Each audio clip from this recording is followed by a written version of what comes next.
ወገኖች ሰላም ለእናንተ ይሁን። እንዴት ናችሁ? እግዚአብሔር የተመሰገነ ይሁን። እኔ በጣም ደህና ነኝ። ዛሬም የእግዚአብሔርን ቃል እንካፈላለን። እንግዲህ ብዙዎቻችን እግዚአብሔርን ከመታዘዝ ጋር በተገናኘ እግዚአብሔርን አልታዘዝም አንልም። ቃል አውጥተን አልታዘዝም አንልም። እንታዘዛለን እንላለን፣ ግን የምንታዘዘው በራሳችን መንገድ ነው። እግዚአብሔር በሚፈልግበት መንገድ እንድንታዘዘው በሚፈልግበት መንገድ ሳይሆን በራሴ መንገድ ታዘዛለሁ ብለን በራሳችን መንገድ ነገሮችን እናደርጋለን። የረሳነው ነገር ከፊል የሆነ ታዛዥነት ወይም ግማሽ የሆነ ታዛዥነት ሙሉ አለመታዘዝ እንደሆነ ረስተናል። የተወሰነውን ብቻ መታዘዝ በቃ ሙሉ መታዘዝ አይደለም። ለምሳሌ 10ቱን ትእዛዛት እንደው መፈጸም ቢሆን አንዷን ያጎደለ ሁሉንም እንዳጎደለ ነው የሚቆጠረው አይደለም እንዴ? ስለዚህ የኛ ታዛዥነት ሁሉ ጊዜ ግን በሚል ቃል የታሰረ ነው። ግን በራሴ መንገድ ግን ይሄንን ባላደርግ እንደዚህ እንላለን። እግዚአብሔር ግን ከኛ የሚፈልገው ሙሉ መታዘዝ ነው። በቃ ያለንን እርሱ ባለን መንገድ እንድናደርግ ነው እግዚአብሔር የሚፈልገው። እግዚአብሔር በታዛዥነት ላይ ድርድር አያውቅም። በቃ ምርጫው እኛ እንደፈለግን ሳይሆን የእርሱ ምርጫ ነው፣ የእግዚአብሔር ምርጫ ነው። በቃ የእግዚአብሔር ምርጫ እርሱ በሚፈልገው እንድንታዘዝ ነው፣ እርሱ በሚፈልገው መንገድ እንድንታዘዝ ነው። አንደኛ ሳሙኤል ምዕራፍ 15 ይህንን ነው የሚያስተምረን። አንደኛ ሳሙኤል ምዕራፍ 15 ላይ እግዚአብሔር ያው ትእዛዝ ሰጥቶታል ለሳኦል። እንደውም ደግሞ በጣም በእውነት አማሌቃውያንን እንስሳውን እዛ ሀገር ያለውን ነገር በሙሉ አጥፋ ብሎታል እግዚአብሔር። ነገር ግን እግዚአብሔር በሚፈልግበት መንገድ ሲታዘዝ እንመለከታለን። ሳኦል በከፊል ነው የታዘዘው። እንግዲህ እግዚአብሔር ለታዛዥነት ነጥብ አይሰጥም። ለምሳሌ 60%፣ 50%፣ ለምሳሌ በትምህርት ማለፊያ አንዳንድ ቦታ 70% ማግኘት ሲ ነው፣ 80% ቢ ነው፣ 90% ኤ ነው። እንደዚህ የሚላለ ከ90 በላይ ኤ ነው። ወይ ደግሞ ከርቭ አለ። ልክ በተማሪዎቹ ብዛትና በብዛት ከ90 በላይ ከሆነ ወይ ደግሞ በከርቭ የሚታረምበት ሁኔታ አለና በዚህ መንገድ እግዚአብሔር ደረጃ አይሰጥም፣ ውጤት አይሰጥም ለመታዘዛችን። እግዚአብሔር 100% እንድንታዘዝ ነው የሚፈልገው። እርሱ በሚፈልግበት መንገድ እንድንታዘዝ ነው እግዚአብሔር የሚፈልገው። እስኪ ሁላችንም አንደኛ ሳሙኤል ምዕራፍ 15 ከቁጥር 10 እስከ 23 ድረስ ያለውን እናነባለን። በጌታ በኢየሱስ ክርስቶስ ስም አነባለሁ። አንደኛ ሳሙኤል ምዕራፍ 15 ከቁጥር 10 ጀምሮ እስከ 23 ድረስ። የእግዚአብሔርም ቃል ሳኦል እኔን ከመከተል ተመልሰሃልና ትእዛዝንም አልፈጸምህና ስላነገሱ ተጸጸቱ ብሎ ወደ ሳሙኤል መጣ። ሳሙኤልም ተቆጣ፣ ሌሊቱንም ሁሉ ወደ እግዚአብሔር ጮኸ። ሳሙኤልም በነጋው ሳኦልን ለመገናኘት ማለደ። ሳኦልም ወደ ቀርሜሎስ መጣ። እነሆም የመታሰቢያ አምድ ባቆመ ጊዜ ዞሮ አለፈ፣ ወደ ጌልገላም ወረደ የሚል ወሬ ለሳሙኤል ደረሰ። ሳሙኤልም ወደ ሳኦል መጣ። ሳኦልም አንተ ለእግዚአብሔር የተባረክ ይሁን፣ የእግዚአብሔርን ትእዛዝ ፈጽሜያለሁ አለው። ሳሙኤልም ይህ በጆሮዬ የሚሰማው የበጎች ጩኸትና የበሬዎች ግሳት ምንድን ነው አለ። ሳኦልም ሕዝቡ ለአምላክ ለእግዚአብሔር ይሰዋቸው ዘንድ መልካሞቹን በጎችና በሬዎች አድነዋቸዋልና ከአማሌቃውያን አምጥተዋቸዋል፣ የቀሩትንም ፈጽመን አጠፋን አለው። ሳሙኤልም ሳኦልን ቆይ እግዚአብሔር ዛሬ ሌሊት የነገረኝን ልንገርህ አለው። እርሱም ተናገር አለው። ሳሙኤልም አለ በዓይኔህ ምንም ታናሽ ብትሆን ለእስራኤል ነገዶች አለቃ አልሆንምን? እግዚአብሔርም በእስራኤል ላይ ንጉሥ ትሆን ዘንድ ቀባ። እግዚአብሔርም ሄደህ ኃጢአተኞቹን አማሌቃውያንን ፈጽመህ አጥፋቸው፣ እስኪጠፉም ድረስ ውጋቸው ብሎ በመንገድ ላከ። ለምርኮ ሳስተህ ለምን የእግዚአብሔርን ቃል አልሰማህም? ለምንስ በእግዚአብሔር ፊት ክፉ አደረግህ? ሳኦልም ሳሙኤልን የእግዚአብሔርን ቃል ሰምቻለሁ፣ እግዚአብሔርን በላከኝ መንገድ ሄጃለሁ፣ የአማሌቅን ንጉሥ አጋግን አምጥቻለሁ፣ አማሌቃውያንንም ፈጽሜ አጥፍቻለሁ። ሕዝቡ ግን ለአምላክ ለእግዚአብሔር በገልገላ ይሰዉ ዘንድ ከእርሙ የተመረጡትን በጎችንና በሬዎችን ከምርኮ ወሰዱ አለው። ሳሙኤልም በውኑ የእግዚአብሔርን ቃል በመስማት ደስ እንደምለው እግዚአብሔር በሚቃጠልና በሚታረድ መስዋዕት ደስ ይለዋልን? እነሆ መታዘዝ ከመስዋዕት ማዳመጥም የአውራ በግ ስብ ከማቅረብ ይበልጣል። አመፀኝነት እንደ ሟርተኝነት ኃጢአት፣ እልከኝነትም ጣዖትንና ተራፊምን እንደማምለክ ነው። የእግዚአብሔርን ቃል ንቀሃልና እግዚአብሔር ንጉሥ እንዳትሆን ናቀ አለ። ወገኖች ይህ በእውነት አስደናቂ ታሪክ ነው። በጣም አስደናቂ ታሪክ ነው። አንደኛ ሳሙኤል ምዕራፍ 15 በሙሉ ብታነቡ ሙሉውን ፒክቸር ታገኛላችሁ። ሳኦል በእግዚአብሔር የተቀባ ንጉሥ እንደሆነ ታውቃላችሁ። የመጀመሪያ የእስራኤል ንጉሥ ነው ሳኦል። በመንፈስ ቅዱስ የተሞላና እንደው ልሳን ይናገር የነበረ ግልጽ መመሪያ የተሰጠው ከእግዚአብሔር ዘንድ ግልጽ የሆነ መመሪያ የተሰጠው ሰው ነበረ ንጉሥ። በአንደኛ ሳሙኤል ምዕራፍ 15 ከቁጥር 1 እስከ 3 ያንን ታነባላችሁ። እግዚአብሔር ግልጽ ትእዛዝ ነው የሰጠው፣ የማያሻማ ምንም አምቢጉዊቲ የሌለው ግልጽ የሆነ ትእዛዝ ነው ለሳኦል የሰጠው። አማሌቃውያንን ፈጽሞ አጥፋ፣ በቃ ፈጽሞ እንዲያጠፋ ነው። ምንም ነገር ሳይተው በቃ እንዲደመስሳቸው ነበር። የራሱን ፍላጎት ሳይሆን መለኮታዊ ፍርድን እንዲፈጽም ነው። እግዚአብሔር የራሱን መለኮታዊ ፍርድ እንዲፈጽም ልኮት ነበር። የእግዚአብሔር የመለኮታዊ ፍርድ መሳሪያ እንዲሆን እግዚአብሔር ልኮት ነበር። ይሄ ስለ እግዚአብሔር ጭካኔ ሳይሆን ስለ ቅድስናው ነው። እግዚአብሔርን ስለመታዘዝ ነው የምንነጋገረው። እግዚአብሔር ጨካኝ አይደለም፣ ግን በጽድቁ ላይ በቅድስና ላይ በእግዚአብሔር ቅድስና ላይ በእግዚአብሔር ጽድቅ ላይ ስለመተማመን በሱ ስለማመን ነው እየተነጋገርን ያለው። ስለዚህ በቁጥር 10 ላይ ሳኦል ኦልሬዲ ይህንን ትእዛዝ ሙሉ በሙሉ ባልፈጸመ ጊዜ ንጉሱን አጋግን በምርኮ ባመጣው ጊዜ አንዳንድ በጎችንና ከብቶችን በገልገላ ለመሰዋት ለእግዚአብሔር ለመሰዋት እግዚአብሔር ያላለውን ነገር ይህንን ስላደረገ ኦልሬዲ ወድቋል።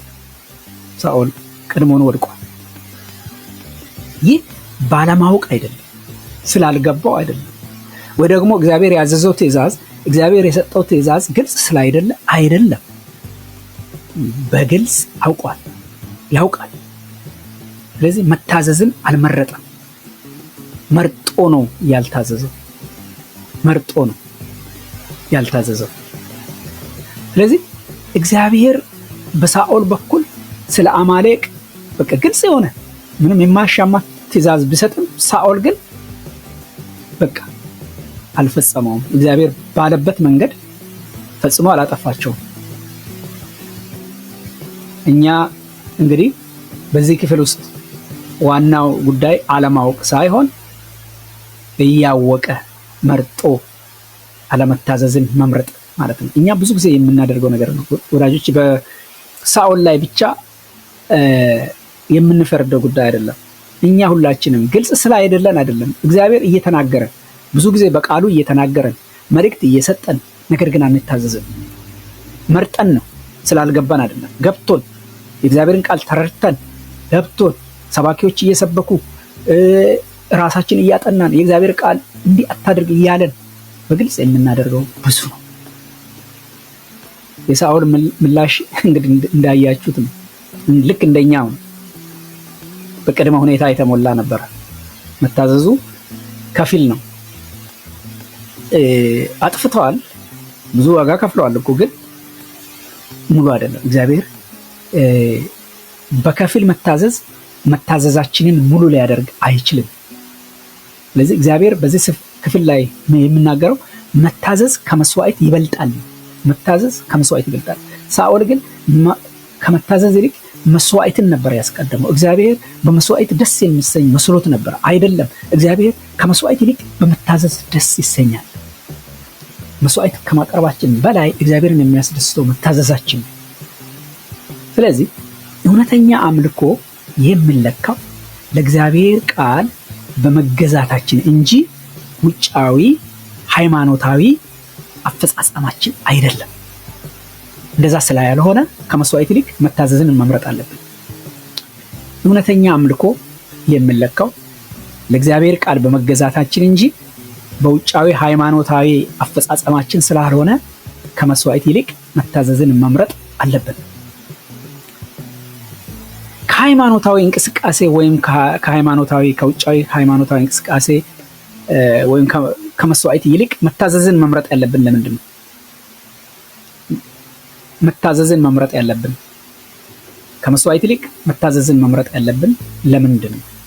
አንደኛ፣ ከፊል ታዛዥነትን ወይም ግማሽ ታዛዥነትን እንደ ታማኝነት ወይ ደግሞ እንደ ሙሉ ታማኝነት፣ እንደ ሙሉ ታዛዥነት ቆጥረን ስለምንሳሳት ነው። በቃ ከፊል ታዛዥነትን የተወሰነ ነገር ማድረጋችንን፣ ከፊል ታማኝነትን ያንን እንደ ሙሉ ታዛዥነት ቆጥረን በዚህ ስለምንሳሳት ነው። ቁጥር 10 እስከ 15 ያለው ይህንን ነው የሚያሳየው። እግዚአብሔር ለሳሙኤል በግልጽ ተናገረ። ሳኦልን በማንገሴ ተጸጸትኩ ብሎ ነው ለሳሙኤል የተናገረው። በማንገሴ ተጸጸትኩ። ሳኦል ሳሙኤልን እንግዲህ ምንም እንዳልተፈጠረ ሆኖ ነው በሙሉነት ሰላምታ የሰጠው። ሰላም ለአንተ ይሁን ብሎ ሰላምታ ሰጥቶ የእግዚአብሔርን ትእዛዝ ፈጽሜያለሁ፣ እንግዲህ ሁሉ ነገር አድርጌያለሁ፣ የቀረብኝ ነገር የለም ብሎ ነው የሚናገረው። ሳሙኤል ግን ያው በቸልተኝነት ያልታዘዘውን ነገር እግዚአብሔር ነግሮታል። ኦሬዲ አስቀድሞ ነግሮታል። እንግዲህ በጆሮ የሚጮኸው ይህ የበግ ድምፅ ምንድን ነው? የበጎች ድምፅ፣ የከብቶች ድምፅ ምንድን ነው? ይህ ድምፅ የእሱ ያለመታዘዝ ማስረጃ ሆኖ ለሳሙኤል የተሰማ ድምፅ ነው። እውነቱን የሚያወጣ ድምፅ ነው። መሸሸግ አይችልም፣ መከራከር አይችልም። በቃ ይሄ ድምፅ ከብቶቹን አጥፋ፣ በጎቹንም አጥፋ፣ ሁሉንም ያሉትን አጥፋ ተብሎ፣ ነገር ግን ድምፁ ሲጮህ ሰማ። ስለዚህ ይህ ድምፅ እውነቱን የሚያወጣ ድምፅ ነው። ስለዚህ መርጠን ያለመታዘዛችን እግዚአብሔርን መበደላችን ነው። እግዚአብሔር ፈጽሞ ይወገድ ያለውን ነገር አስቀርቶ መታዘዝ። ከህይወታችሁ አስወግዱ ያለን እኛም እንደዚህ እኮ ነው። ከህይወታችሁ አስወግዱ፣ ይሄን ነገር ፈጽማችሁ አስወግዱ ያለንን ነገር የተወሰነ አስቀርተን ከግማሽ በላዩን እንኳን አስወግደን ግማሽ ብናስቀር ወይ ትንሽ ብናስቀር ይሄ መታዘዝ አይደለም። በፍጹም ለእግዚአብሔር መታዘዝ አይደለም። እግዚአብሔር ሙሉ መታዘዝን ከኛ ይጠብቃል። ሙሉ መታዘዝ፣ የተወሰነ ነገር እንድናደርግ አይደለም እግዚአብሔር የሚፈልግ፣ ሙሉ መታዘዝ ይፈልጋል። እግዚአብሔር ያዘዘንን ነገር፣ እግዚአብሔር አታድርጉ ያለንን ነገር፣ እግዚአብሔር ያዘዘንን ነገር እሱ ባዘዘን መንገድ እንድናደርግ እግዚአብሔር ይጠብቅብናል። ወገኖች እንግዲህ በተለይ ይሄ አንድ አባት ለአንድ ልጅ ይሄን ክፍልህን በደንብ አጽዳው ብሎ ብነግረው እሱ ያ ሁሉንም ነገር ከአልጋው ስር የተደበቁ ነገሮችንም ቢያወጣ ክፍሉ ግን ባይጸዳ በሙሉ ክፍሉን አጽዳ ብሎት በሙሉ ክፍል ሳይሆን አንዳንድ እቃዎችን፣ አንዳንድ ነገሮች፣ አንዳንድ ቆሻሻ ብቻ ከአልጋ ስሩ ብቻ ቢያወጣ ያው ታዟል ልንል እንችላለን። ግን ሙሉውን አልታዘዘም። ሙሉ ክፍሉን እስካላጸዳ ድረስ ማለት ነው። ሙሉ ክፍሉ ካልጸዳ በቃ ሙሉ ክፍሉ አልጸዳም ማለት ነው፣ ያስታውቃል። ስለዚህ ያችን የተወሰነ ነገር ያደረገው ነገር ሙሉ ታዛዥ እንደሆነ አስቆጥረው። እግዚአብሔርን በህይወታችን ውስጥ ያለውን በሆነ ጩኸት ይሰማል። በህይወታችን ውስጥ ያለውን ያስቀረነውን ነገር ይሰማል። ለእግዚአብሔር የማይመች ነገር፣ እግዚአብሔር አጥፉ ብሎን ግን ሳናጠፋ የሚጮህ ነገር እግዚአብሔር ይሰማል። ስለዚህ ዋጋ የሌለውን ነገር በህይወታችን ውስጥ እግዚአብሔር አጥፉ የሚለንን ነገር ማጥፋት ይኖርብናል ወገኖች። ውድ የሆነውን ነገር እንዲሆን ለኛ እጅግ ይጠቅመናል የምንለው ነገር እንኳን ቢሆን እግዚአብሔር አጥፉ ካለን አስወግዱ ካለን ማስወገድ አለ።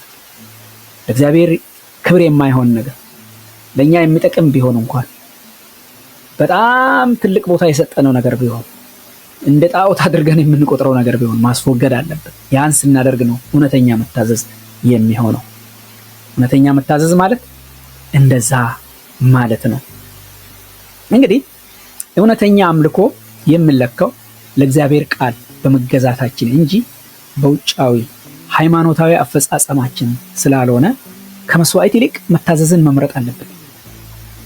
ከሃይማኖት እንቅስቃሴ ወይም ከመስዋዕት ይልቅ መታዘዝን መምረጥ ያለብን ለምንድን ነው? ሁለተኛ ነጥባችን አንዳንዴ የማይታዘዝ ልባችንን ለመሸፈን ሃይማኖታዊ ሰበቦችን ስለምንጠቀም ነው። አንዳንዴ የማይታዘዝ ልባችንን ለመሸፈን ሃይማኖታዊ ሰበቦችን ስለምንጠቀም ነው። ቁጥር 16 እስከ 21 ይህንን ነው የሚነግረን። ጥፋትን ማላከክ ለመሸፈን የልባችንን አለመታዘዝ ለመሸፈን ማለት ነው። ሃይማኖታዊ ሰበቦችን እንጠቀማለን። አንዳንድ በራሳችን ሰዎች ያቆሟቸው ሃይማኖታዊ ነገሮች አሉ። ሳኦል ጥፋቱን በዚህ ክፍል ከቁጥር 16 እስከ 21 ባለ ክፍል ውስጥ ልክ እንዳደረገው ማለት ነው በህዝቡ ላይ ነው የሚያላክከው። ህዝቡ ከሁሉ የተሻለውን አስቀሩ። ለእግዚአብሔር መስዋዕት ይሆን ዘንድ ህዝቡ አስቀሩ። ህዝቡ አደረጉት፣ እኔ አይደለሁም ለማለት ነው ማላከክ። ተመልከቱ እንዴት አደገኛ ሽፋን እንደሆነ። የራሱን ስህተት እሱ ነው ንጉሱ፣ ተጠያቂውም እሱ ነው። መልካም ቢሆን ደግሞ የሚሸለመውም እሱ ነው። ስለዚህ ለአምላክ ለእግዚአብሔር መስዋዕት እንዲሆን ነው፣ ለመስዋዕት ነው። ይህንን በቃ ለመስዋዕት ብሎ ነው ያስቀሩት። ይሄ መልካም ነገር ነው። ለመልካም ነገር ስለሆነ ልክ እግዚአብሔር እንደተናገረው ባናደርግም ልክ ነው፣ ጥሩ ነገር ነው እያለ ያለ። ይህንን እኛም እናደርጋለን። በሳኦል ላይ መፍረዳችን አይደለም።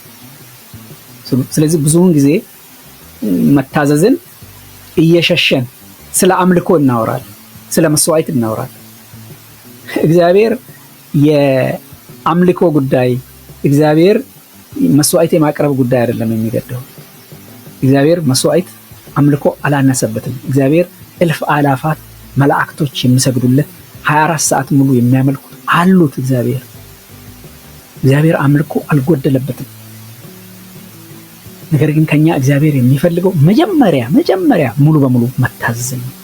ስለዚህ ከታዘዝን በኋላ እግዚአብሔርን ማምለክ፣ እየታዘዝን እግዚአብሔርን እንድናመልክ፣ እየታዘዝን እንድንዘምር፣ እየታዘዝን እንድንሰብክ፣ እየታዘዝን እንድናገለግል፣ እየታዘዝን መስዋዕት እንድናቀርብ ነው እግዚአብሔር የሚፈልገው። ሙሉ በሙሉ በከፍል ሳይሆን፣ በሌሎች እያላከክን ሳይሆን፣ ራሳችንን በቃ እንደ ነፃ ህዝብ ምንም እንዳልነካ እየቆጠርን ሳይሆን፣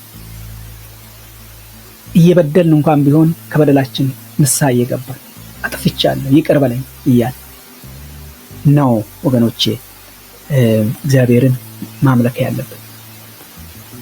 በእርግጥ ሳሙኤል ጣልቃ ገብቷል እዚህ ጋር። ዝም በል እግዚአብሔር የተናገረኝን ልንገር አለው።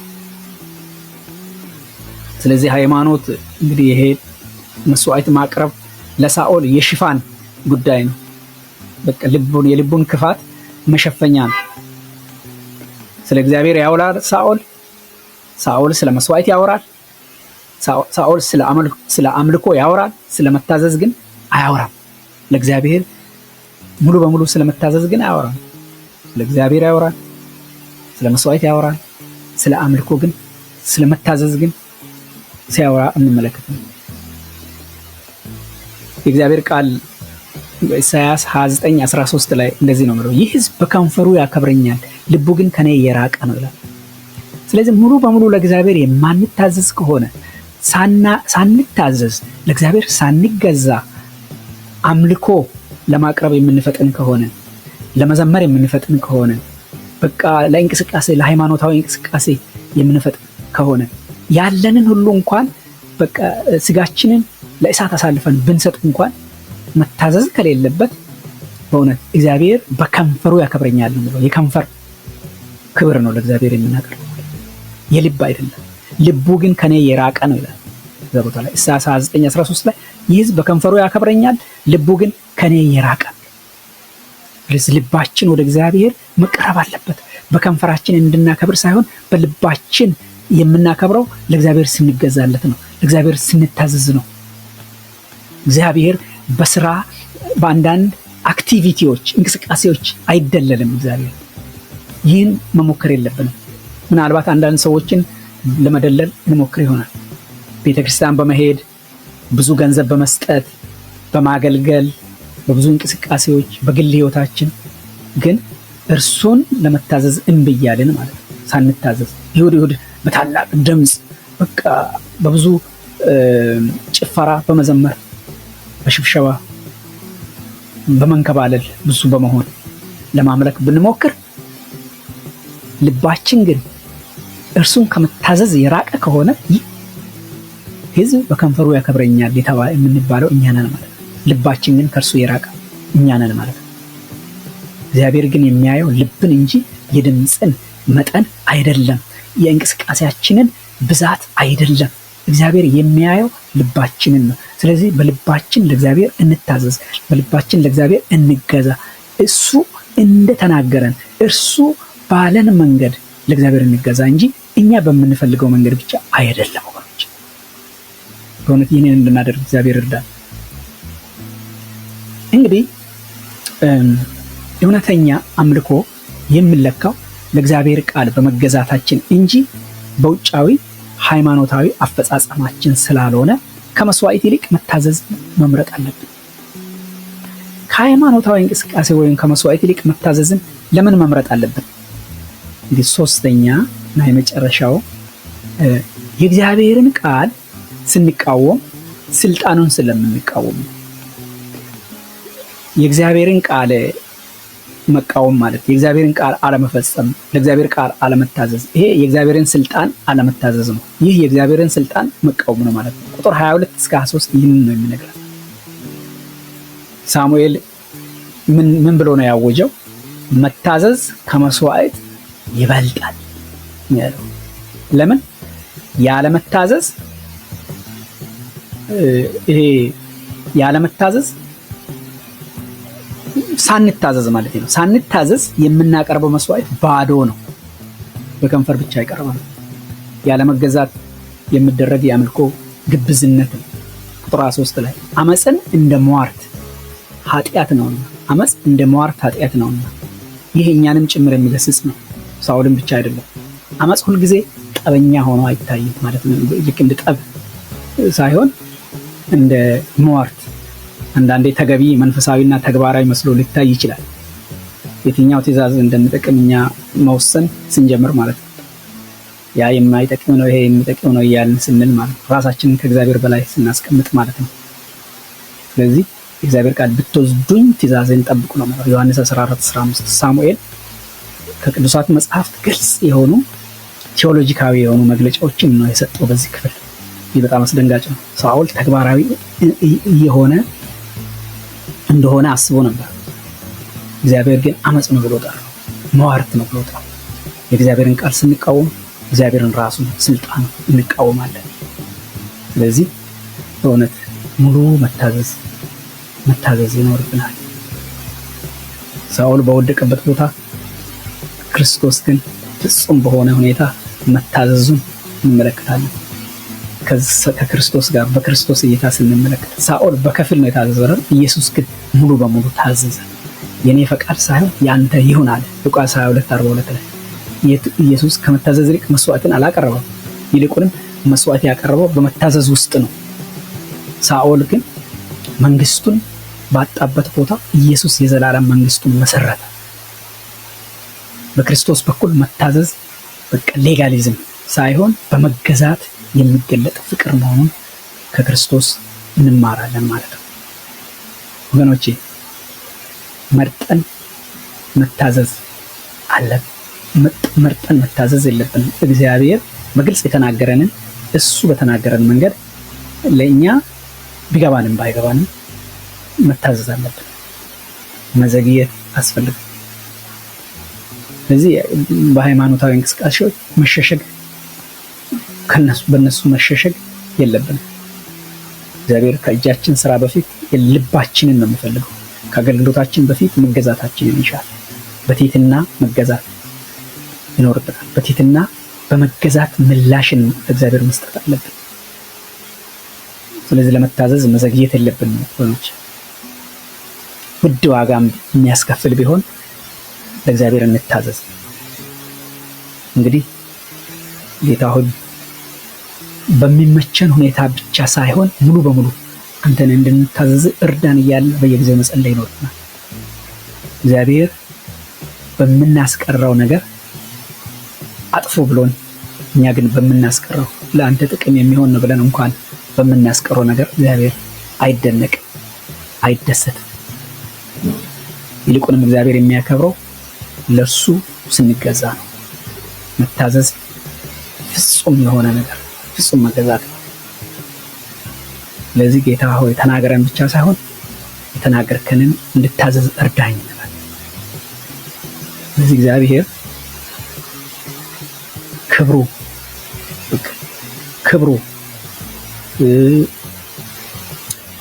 የሚታየው በህይወታችን ራሱ የሚታየው በመታዘዝ ነው። በምንገዛለት ህይወት ነው። በከንፈራችን ብቻ ሳይሆን በህይወታችን በልባችን ነው ማለት ነው። ስለዚህ ዝም ብለን ጌታ ተናገረን ብቻ ሳይሆን የተናገርከኝን ደግሞ እንዲኖርበት እርዳኝ፣ እንዳስደስትህ እርዳኝ፣ እንደ ፈቃድ እንድንመላለስ እርዳኝ ጌታ ሆይ ብለን በእግዚአብሔር ፊት እግዚአብሔርን ሁልጊዜ መጠየቅ ይኖርብናል። እግዚአብሔር እንግዲህ በመንፈስ ቅዱስ ኃይል ይሰጠናል። በዚህ ኃይል እግዚአብሔር መታዘዝ እንችላለን ማለት ነው። ከሳኦል ህይወት እንግዲህ ይህንን ነው የምንማረው። መጨረሻም በእውነት እግዚአብሔር የናቀው ህዝብ ማን ነው ብትሉ ለእግዚአብሔር የማይገዛ ለእግዚአብሔር የማይታዘዝ ህዝብ ነው። እግዚአብሔር በሚፈልግበት መንገድ ለእግዚአብሔር የማይገዛ ህዝብ፣ ለእግዚአብሔር የማይታዘዝ ህዝብ፣ ለእግዚአብሔር የማይገዙ አገልጋዮች፣ ለእግዚአብሔር የማይታዘዙ አገልጋዮች እግዚአብሔር የናቃቸው ናቸው። እግዚአብሔር ንቆን በእግዚአብሔር ተንቀን በእግዚአብሔር ፊት ብዙ እንቅስቃሴ የምናደርግ ዋጋ የለውም። ስለዚህ ሙሉ በሙሉ ለእግዚአብሔር እንገዛ። እግዚአብሔር ይርዳን። ተባረኩ።